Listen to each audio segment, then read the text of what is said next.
Hello friends, subscribe to our channel and press the bell icon to never miss any updates. Hello बच्चों, this is Mohammad जाद Hashmi. IIT series के episode number 03 में आपका बहुत बहुत स्वागत है। तो आज हम क्या पढ़ने वाले हैं? आज हम बात करने वाले हैं electric field due to thin sheet, है ना। तो शीट से पहले हम क्या बात करेंगे? डिस्क के बारे में बात करेंगे। किसी डिस्क के कारण, किसी सर्कुलर डिस्क के कारण हमारी इलेक्ट्रिक फील्ड की वैल्यू कितनी होने वाली है, उसके बारे में हम थिन शीट के बारे में बात करेंगे। फिर अच्छे अच्छे क्वेश्चंस लिया जाएगा। ठीक है, तो चर्चा को आगे बढ़ाते हैं। हेडिंग भी यही रहेगा, electric field due to thin sheet.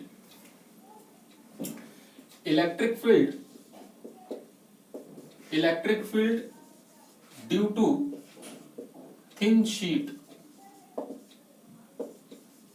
Thin disc के बारे में। डिस्क के कारण मुझे इलेक्ट्रिक फील्ड की वैल्यू निकालनी है। किसके कारण निकालनी है? डिस्क के कारण मुझे इलेक्ट्रिक फील्ड की वैल्यू निकालनी है। तो डिस्क के कारण हमें इलेक्ट्रिक फील्ड की वैल्यू निकालनी है, तो डिस्क हमारा कैसा होना चाहिए? पतला होना चाहिए। डिस्क हमारा कैसा होना चाहिए? पतला होना चाहिए। और ये वाई जेड प्लेन में ऐसे रखा हुआ है, जिसका रेडियस कितना है? Capital R. और इसमें चार्ज दे रखा है आपको plus plus plus plus plus. Charge दे रखा है तो इसके लिए क्या डिफाइंड होगा? सरफेस चार्ज डेंसिटी, जैसा कि आप जानते हैं sigma coulomb per metre square. Sigma coulomb per metre square, इसके लिए सिग्मा की वैल्यू डिफाइंड होगी। अगर इसके लिए सिग्मा की वैल्यू डिफाइंड हो रही है, जिसका रेडियस आर है, तो इसके सेंटर सी से, या सेंटर ओ मान लेते हैं, सेंटर ओ से किसी पॉइंट पी पर जो डिस्टेंस, कितने डिस्टेंस पर है? एक्स डिस्टेंस पर है। जो कितने डिस्टेंस पर है? एक्स डिस्टेंस पे मुझे इलेक्ट्रिक फील्ड की वैल्यू निकालनी है। तो ये क्वेश्चन एक बच्चे ने पूछा था मेरे व्हाट्सएप पे। एक ये क्वेश्चन पूछा था, एक और क्वेश्चन पूछा था, मैं आपको बताऊंगा, है ना। इसी लेक्चर के लास्ट तक मैं आपको बता दूंगा वो क्वेश्चन क्या था। बहुत ही अच्छा क्वेश्चन बच्चे ने पूछा था। तो मेरे ऐप पे, सॉरी मेरे व्हाट्सएप पे क्वेश्चन आया हुआ था कि electric field due to disc क्या होता है। तो डेरिवेशन तो मैं यहां कराने वाला नहीं हूं, मैं डायरेक्ट आपको रिजल्ट बताने वाला हूं, इसकी वैल्यू क्या होगी। तो इसका रिजल्ट मैं डायरेक्ट लिख रहा हूं कि इलेक्ट्रिक फील्ड का जो डायरेक्शन होगा, सबसे पहली बात तो वो तो प्लस चार्ज से दूर होगा। और अगर प्लस चार्ज से दूर होगा तो पी पॉइंट पे इलेक्ट्रिक फील्ड का direction along the x axis हो, पहली बात। दूसरी बात, इसकी वैल्यू कितनी आने वाली है? तो ई की वैल्यू आने वाली है आपके पास sigma by 2 epsilon not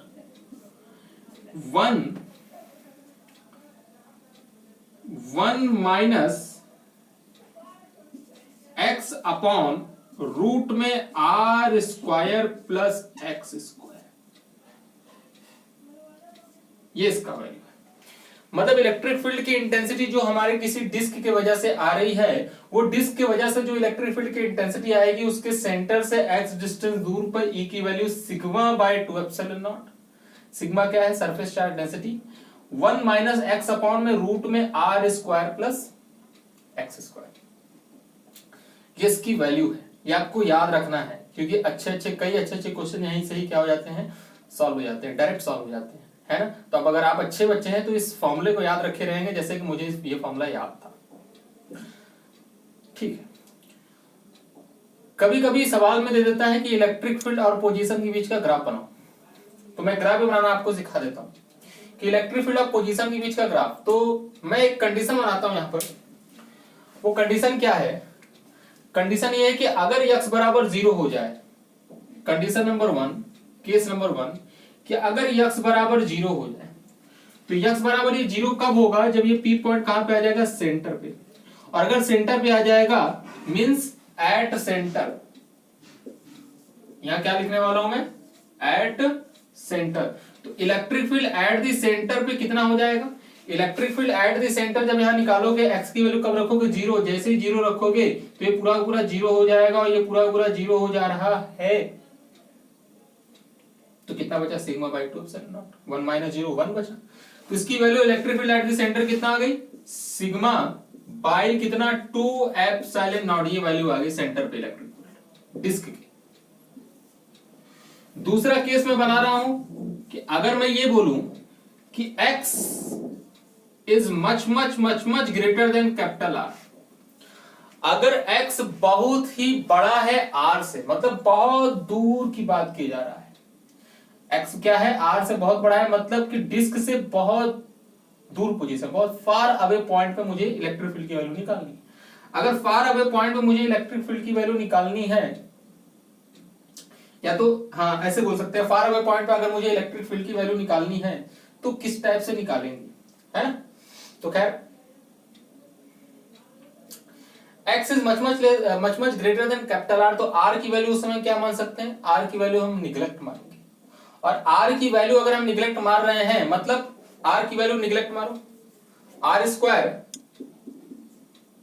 square can be neglected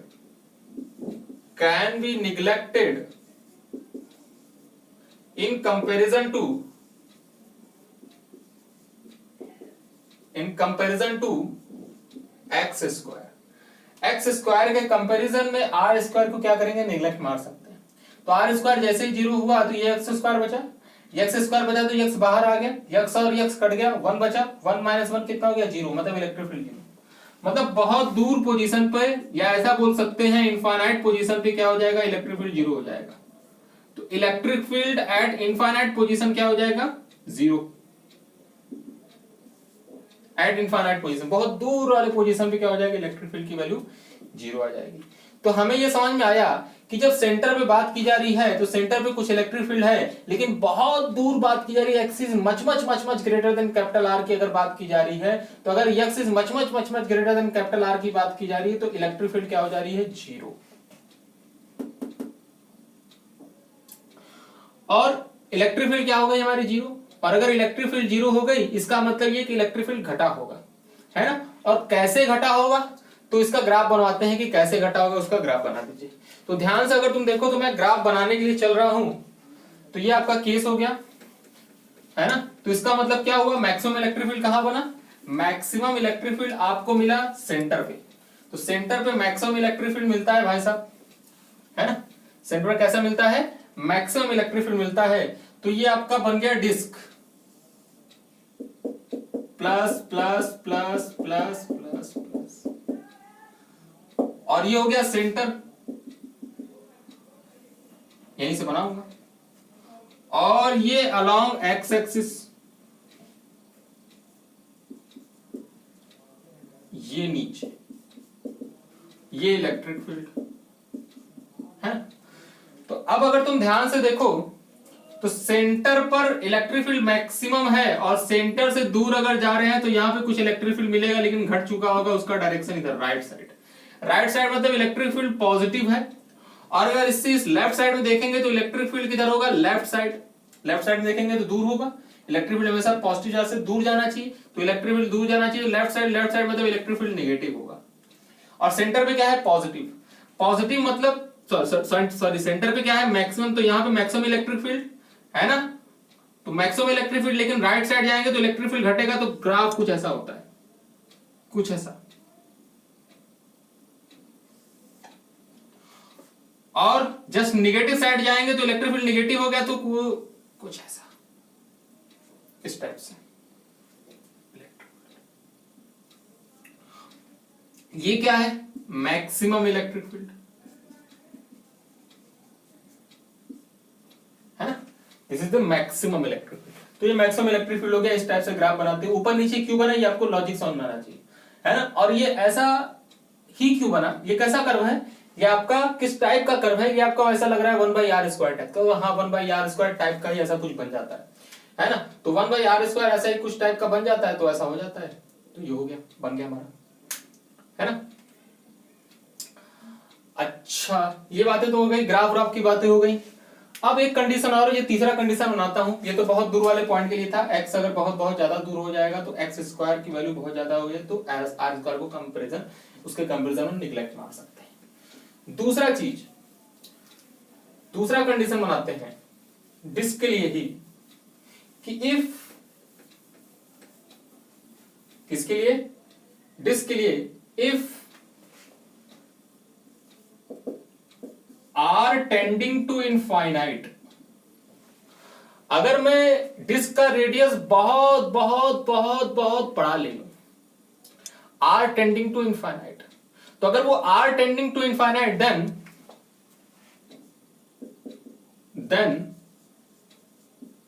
disc converted into thin sheet, एक शीट की तरह हो जाएगा। थिन कैसा शीट? थिन इनफाइनाइट शीट, एक थिन इनफाइनाइट शीट की तरह हम उसे एक्ट कर सकते हैं, infinite sheet, thin infinite sheet. मतलब अगर r की वैल्यू क्या हो जाए, बहुत ही ज्यादा, मतलब ये रेडियस है, r की वैल्यू इधर भी बढ़ जाए, इधर भी बढ़ जाए, ऊपर भी बढ़ जाए, नीचे भी बढ़ जाए, मतलब हर डायरेक्शन r की वैल्यू बढ़ती चली जाए तो उसकी वैल्यू बढ़ती चली जाएगी। और अगर r टेंडिंग टू इनफाइनाइट हो जाए, मतलब बहुत बहुत बड़ा हो जाए, तो उसकी कोई बाउंड्री तो होगी नहीं। अगर इनफाइनाइट को r की वैल्यू इनफाइनाइट बोल दिया गया तो उसकी कोई बाउंड्री तो होगी नहीं, है ना। कोई बाउंड्री हम मानेंगे नहीं, हम बस इतना मानेंगे कि बहुत बड़ा है, बहुत बड़ा है, इधर भी इनफाइनाइट है, इधर भी इनफाइनाइट है, ऊपर भी इनफाइनाइट है, नीचे भी इनफाइनाइट, तो एक थिन शीट की तरह ये एक्ट करने लगा। और अगर ये थिन शीट की तरह एक्ट करने लगा तो उसके लिए इलेक्ट्रिक फील्ड की वैल्यू क्या होगी, उसी एक्स पोजीशन पर, है ना, उसी एक्स पोजीशन पे इलेक्ट्रिक फील्ड की वैल्यू क्या होगी। ध्यान से अगर तुम देखो तो मैं इनफाइनाइट शीट बना रहा हूं, ऐसा बनाएंगे, ऐसा बना देंगे, है ना। अच्छा, यहां मैं डैश डैश डैश बना दे रहा हूं क्योंकि इसका कोई बाउंड्री नहीं है, ऊपर इनफाइनाइट है ना, तो ऊपर इनफाइनाइट है तो कोई बाउंड्री नहीं है, मैं इस तरीके से इनफाइनाइट दिखा दे रहा हूं, प्लस इनफाइनाइट ऊपर और प्लस माइनस इनफाइनाइट नीचे।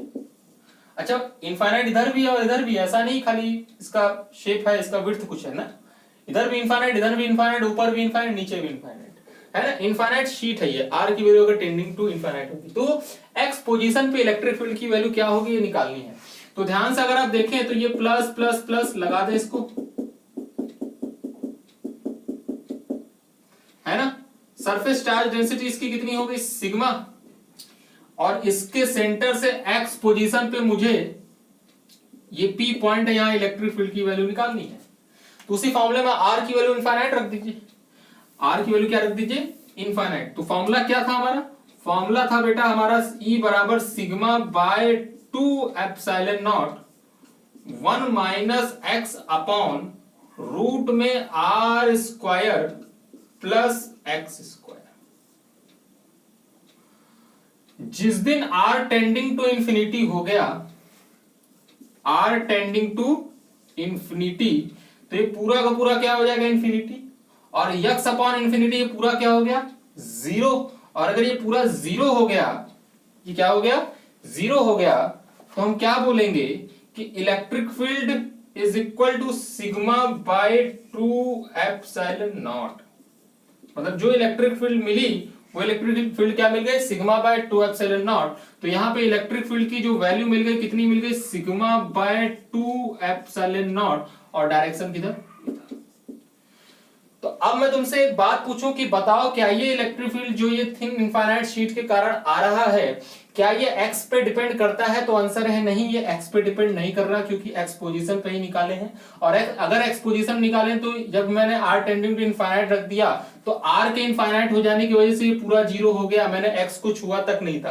तो इसका मतलब ये कि e की वैल्यू कितनी हो गई, सिग्मा बाय 2 एप्सिलॉन नॉट, ये तुम्हारा सिग्मा बाय 2 एप्सिलॉन नॉट हो गया। यहां तक बात तो क्लियर हो गई। ध्यान से अगर तुम देखो तो ये हमारा कांस्टेंट इलेक्ट्रिक फील्ड हो गया, कांस्टेंट इलेक्ट्रिक फील्ड हो गया, इसलिए हम बोलते हैं कि थिन इनफाइनाइट शीट के कारण जो इलेक्ट्रिक फील्ड आता है उसको हम क्या बोलते हैं, यूनिफॉर्म इलेक्ट्रिक फील्ड। कौन सा electric field, uniform electric field. बहुत अच्छे, तो ये यूनिफॉर्म इलेक्ट्रिक फील्ड हो गया भाई साहब, कि थिन इनफाइनाइट शीट जो होता है वो आपका यूनिफॉर्म इलेक्ट्रिक फील्ड देता है, ठीक है। तो अब अगर इसका ग्राफ बनाया जाए तो ग्राफ कैसा बनेगा, ध्यान से अगर आप देखें तो इसकी सेंटर्स नीचे इधर E और इधर X, ये पोजीशन,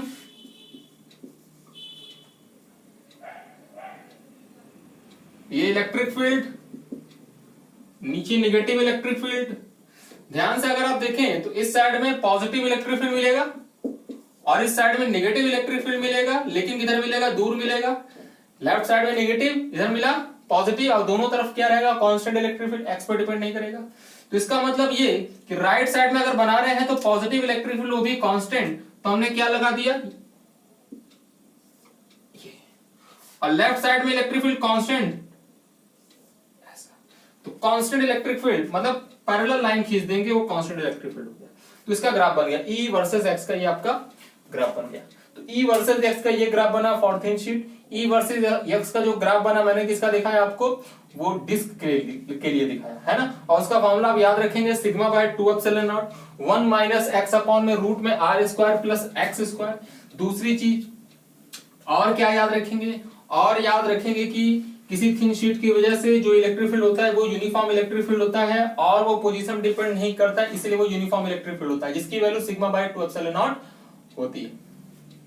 ठीक, अच्छा ये दोनों बातें तो समझ में आ गई। और अगर ये दोनों बातें समझ में आ गई तो वो बच्चा मुझसे क्या पूछा था, मैं वो उस पर बात करता हूं। वो बच्चा मुझसे पूछा था कि सर ये आपका थिन शीट है। मैंने कहा हाँ ये हमारा थिन शीट है।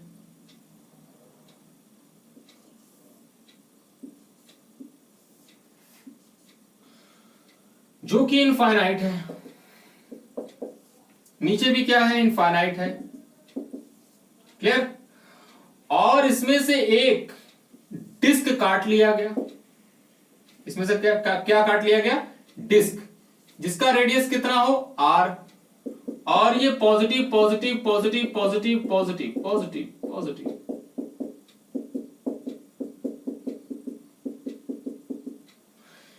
इससे 3r डिस्टेंस दूर पर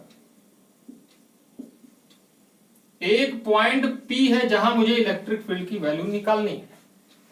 बस उसका एक क्वेश्चन था, find out the electric field at the point P from the centre of cavity. Cavity काटा गया, थिन शीट में से r रेडियस का, r सर्कुलर रेडियस का हमारा एक कैविटी काट लिया गया। r रेडियस का अगर एक कैविटी काट लिया जाता है तो सेंटर ऑफ द कैविटी से 3r डिस्टेंस पे नेट इलेक्ट्रिक फील्ड की वैल्यू क्या होगी। कैसे करें भाई, अब मैं सिखाता हूं कैसे। तो करने का तरीका बस वही है, करने का तरीका नॉर्मल। पहले ये सोचो कि अगर ये पूरा का पूरा हमारा थिन शीट होता तो वहां electric field sigma by 2 epsilon nought, और अगर खाली ये डिस्क होता तो यहां कितना sigma by 2 epsilon not 1 minus x upon root में x square plus r square. लेकिन इस पूरे शीट में से अगर ये डिस्क काट दिया गया तो यहां पे जो इलेक्ट्रिक फील्ड भी होगा वो भी कट जाएगा। कट जाएगा मतलब घट जाएगा। कहने का मतलब ये कि अगर कोई कैविटी वाला प्रॉब्लम आता है तो पहले पूरा माना किया करो, उसके बाद उस कैविटी को भर के उसके कारण निकाला करो, दोनों की वैल्यू घटा दिया करो। क्या बोला, मैं ये बोल रहा हूं कि पहले आप पूरा थिन शीट बनाएं, इस पूरे थिन शीट के कारण इस पॉइंट P पर इलेक्ट्रिक फील्ड की वैल्यू निकालें, उसके बाद इस डिस्क के कारण इसी जगह पर वैल्यू निकालें, है ना, और दोनों की वैल्यू घटा दें। अगर जुड़ रहा है तो जोड़ दें। ये तो करते हैं कि अगर हम क्या करते हैं, अगर जुड़ रहा होता है, दो चार्जेस आ जाते हैं तो दो चार्जेस वजह से इलेक्ट्रिक फील्ड आती है तो जोड़ देते हैं, है ना। उसी तरीके से अगर चार्जेस घट रहे हैं तो उसको घटा देते हैं, तो उसकी इलेक्ट्रिक फील्ड हम क्या कर देते हैं, घटा देते हैं। तो इसके कारण इलेक्ट्रिक फील्ड की वैल्यू यहां कितनी आने वाली है, सिग्मा बाय 2 एप्सिलॉन नॉट। तो उसको मैं बोलता हूं E1, उसको मैं क्या बोलता हूं, E1, है ना। तो उसको मैं बोलता हूं E1। तो नेट इलेक्ट्रिक फील्ड यहां क्या मिलने वाली है, नेट इलेक्ट्रिक फील्ड मिलने वाली है E1 माइनस में, या ऐसे बोल सकते हैं electric field due to sheet minus में electric field due to disc. जो डिस्क के कारण जनरेट होगी उसे हम घटा देंगे क्योंकि वो कट गया है। तो ध्यान से अगर आप देखें तो नेट इलेक्ट्रिक फील्ड जो आपका आने वाला है, दिस इज इक्वल टू, ये कितना आने वाला है, sigma by 2 epsilon naught minus में sigma by 2 epsilon not 1 minus x. X क्या है, सेंटर से डिस्टेंस, मतलब कितना 3r अपॉन में रूट में are square plus x square, तो 3r का स्क्वायर प्लस में रेडियस कितना है आर स्क्वायर, ये हो गया।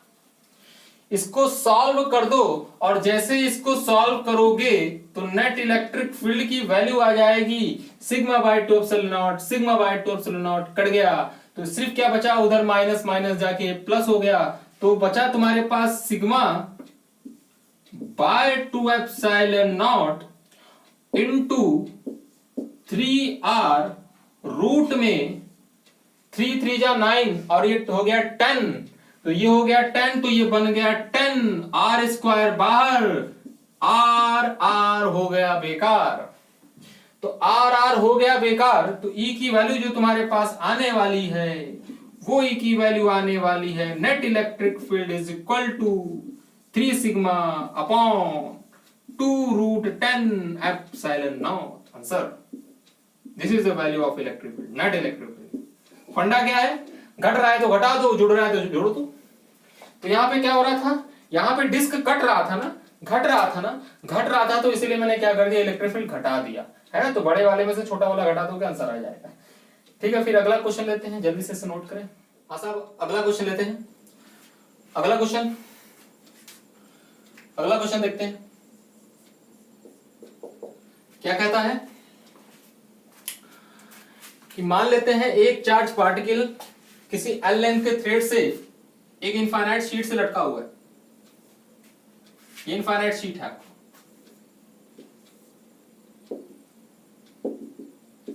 प्लस इंफिनिटी, इधर माइनस इंफिनिटी। ये चार्ज है जिसका सरफेस चार्ज डेंसिटी आपको दे रखा है बेटा, कितना, सिग्मा। क्वेश्चन ये कह रहा है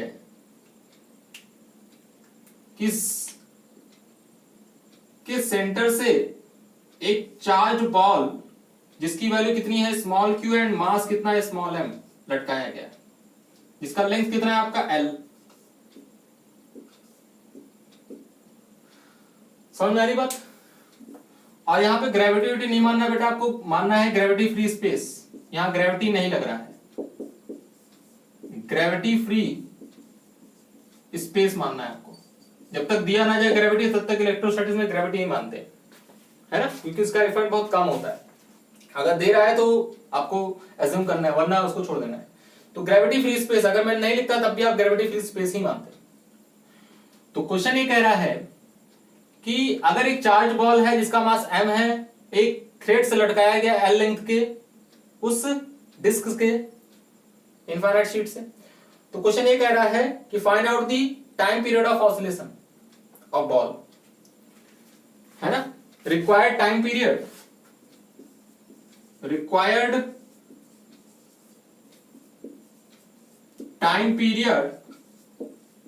ऑफ बॉल का टाइम पीरियड कितना होगा। पहली बात ये सोचो, बॉल का टाइम पीरियड होगा ना, अगर कोई बॉल सिंपल पेंडुलम ही तो है, अगर कोई बॉल इसका मास m कुछ भी मास पे डिपेंड ही नहीं करता, लेंथ l ऐसा लटकाया गया है ना। अगर l लेंथ के थ्रेड से अगर कोई बॉडी लटकाई गई है ग्रेविटी g में, है ना, तो इसका टाइम पीरियड कितना होता है, time period is equal to 2 pi root में l बाई जी, बच्चा जानता है तो आप भी जानते होंगे, लेकिन इस फॉर्मूले को मैं थोड़ा सा मॉडिफाई करता हूं, है ना, क्योंकि हम क्या है, हम आईटी वाले हैं तो थोड़ा सा ढंग से समझेंगे, उसको थोड़ा सा मॉडिफाई करेंगे। तो ध्यान से देखो, तो मैं इसको क्या लिखता हूं, मैं इसको लिखता हूं t बराबर 2 पाई रूट में l इंटू a इफेक्टिव या g इफेक्टिव, ऐसे लिख लो, g effective. What is g effective, g is the acceleration, है ना। तो net acceleration in the direction of l, l के डायरेक्शन में नेट एक्सेलरेशन क्या होगा, वो वैल्यू है ये नेट एक्सेलरेशन की वैल्यू। जैसे कभी अगर इस पेंडुलम को क्या कर दो, किसी लिफ्ट में रखकर ऊपर चला दो या फिर ऊपर से नीचे चला दो, तो उस समय इफेक्टिव ग्रेविटी कम हो जाएगी या फिर ज्यादा हो जाएगी, बदल जाती है। टेढ़ा चला दो या ऐसे चला दो तो इफेक्टिव ग्रेविटी की वैल्यू कम हो जाती है, अलग हो जाती है। तो आपको क्या रखना है, आपको ये रखना है कि जी इफेक्टिव क्या है, नेट एक्सेलरेशन है, इफेक्टिव एक्सेलरेशन है इन द डायरेक्शन ऑफ एल, मतलब लेंथ के अलाउंग जो इफेक्टिव एक्सेलरेशन आएगा वो उसको हम क्या बोलेंगे, जी इफेक्टिव। इस सिंपल वे में तो अगर किसी ग्रेविटी में रखा गया तो ऐसा ही आएगा, टी बराबर 2 पाई रूट में एल बाई जी, क्योंकि जी क्या, एक ही जी लगेगा, एक ही एक्सेलरेशन लगेगा और कोई एक्सेलरेशन लगने वाला नहीं है, क्योंकि वैक्यूम क्यों में ऐसी बात होती है ना, क्योंकि यहाँ हवा वाले लेंगे, हवा चलने लगेगा तो चीजें बदल जाएंगी, रेस्टिंग फोर्स लगने लगेगा, है ना। तो खैर ये चीजें हैं। अब हमें यहाँ क्या देखना है, यहाँ ग्रेविटी नहीं है, लेकिन हमें यही एक्सेलरेशन ए ढूंढना है, क्योंकि एल हमें पता है, हमें वही ए ढूंढना है कि वो ए की वैल्यू क्या होगी जिसके कारण ये क्या कर रहा होगा, ऑसिलेट करेगा। तो ए की वैल्यू अगर तुम ध्यान से देखो तो ए कहां से आएगा, जब इस पे ये फोर्स लगाएगा, ये शीट क्या करेगा, इस चार्ज पार्टिकल फोर्स लगाएगा, शीट के कारण इलेक्ट्रिक फील्ड किधर आएगी, नीचे की तरफ, इलेक्ट्रिक फील्ड नीचे की तरफ, और अगर इलेक्ट्रिक फील्ड नीचे की तरफ है और प्लस चार्ज है तो प्लस चार्ज के कारण क्या आएगा, फोर्स लगेगा, वो फोर्स किधर होगा, नीचे की तरफ, इन the direction of electric field. तो फोर्स की वैल्यू एफ बराबर कितना आ जाएगा, एफ बराबर आ जाएगा बेटा Q इंटू में E, और फोर्स बराबर कितना होता है, M इंटू में A, Q इंटू में E की वैल्यू कितना, सिग्मा बाई 2 एप्सिलॉन नॉट। तो ध्यान से देखो तो A की वैल्यू तुम्हारे पास आ गई, A बराबर तुम्हारे पास आ गया सिग्मा Q अपॉन में 2m एप्सिलॉन नॉट, लो आ गया इफेक्टिव एक्सेलरेशन, वो भी in the direction of length. और जैसे in the direction of length आ गया वैसे टाइम पीरियड भी तुम्हारा आ गया, टाइम पीरियड t बराबर कितना बेटा, 2 पाई रूट में l बाई a इफेक्टिव या g इफेक्टिव, a की वैल्यू कितनी है, sigma q 2m epsilon not, this is the value. Clear है, आगे चलते हैं फिर।